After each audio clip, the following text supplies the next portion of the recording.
Madame la ministre, chers collègues, parallèlement à l'examen parlementaire de votre réforme des retraites, vous avez invité les partenaires sociaux à formuler des propositions de financement dans le cadre d'une grande conférence sur les retraites. Cependant, vous procédez de la même manière que lors du grand débat, vous proscrivez au préalable de la discussion toute une série de solutions politiques existantes. Le cadre de la concertation proposée ici est ainsi cerné par vos propositions habituelles, l'augmentation du temps de travail ou la baisse du montant des pensions.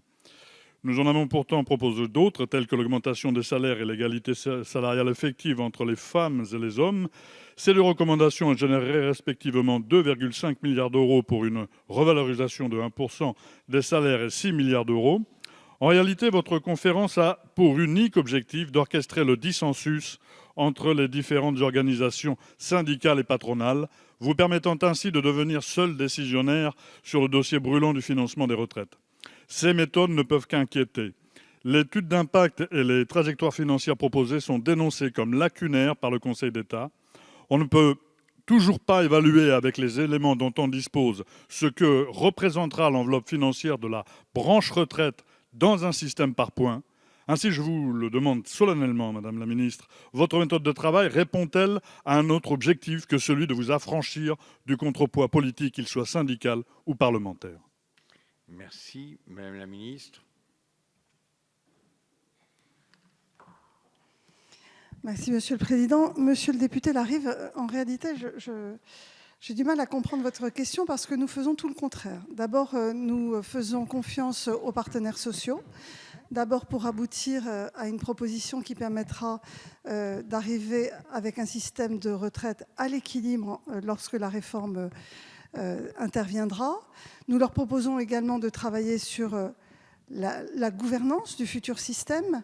Donc d'abord, nous les mettons totalement en responsabilité et avec une confiance totale du gouvernement.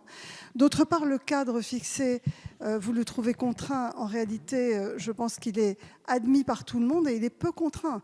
La première contrainte, c'est de ne pas baisser les pensions de retraite des retraités actuels.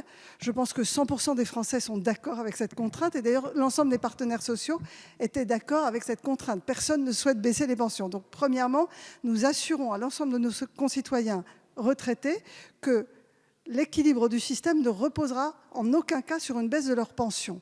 Je crois que c'était important de le rappeler, même si tout le monde est d'accord pour le dire. La deuxième contrainte, elle est liée à ce que nous observons, c'est-à-dire une reprise de l'activité économique avec une baisse du chômage. Nous en avons besoin, ça participe aussi de l'équilibre du futur système.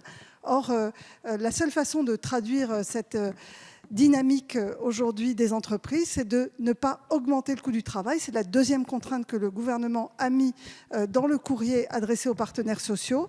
Et donc aujourd'hui, ils sont en totale liberté pour trouver les différents leviers d'action, qu'il s'agisse d'utiliser des réserves, qu'il s'agisse des cotisations, qu'il s'agisse de modifier la durée ou le temps de travail. Tout cela est entre leurs mains.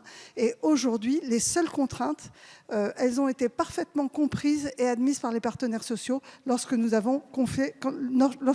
avons confié cette mission. Je vous remercie.